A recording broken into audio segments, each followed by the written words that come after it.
Hi there, this is World in 2 Minutes, brought to you by trtworld.com. Let's take a look at the headlines. Fighting in eastern Ukraine reached the main rebel stronghold of Donetsk as separatists and government troops exchanged rocket fire in neighborhoods on the edge of the city. In a western district of Donetsk, rockets apparently fired from a government position landed in the country yard of one-story house, killing an elderly resident. The spread of fighting into the city itself marks a decisive turn for the conflict, but one that will arouse fears of an alarming escalation in the humanitarian crisis gripping the country's easternmost regions.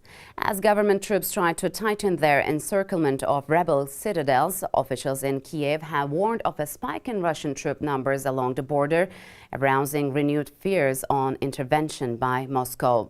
Turkey is accelerating its plans to help construct a new refugee camp in northern Iraq for Turkmens who were forced to flee north after ISIS captured the Sinjar region.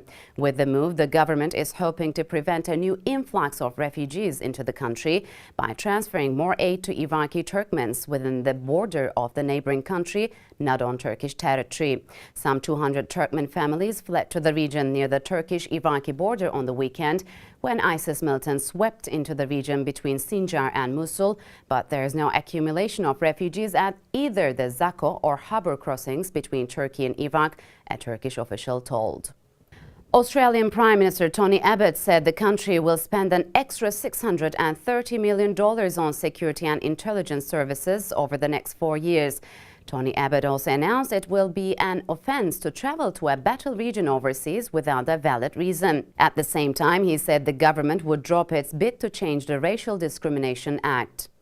And that brings us to the end of another World in 2 Minutes. You can always log on to trtworld.com for the latest stories.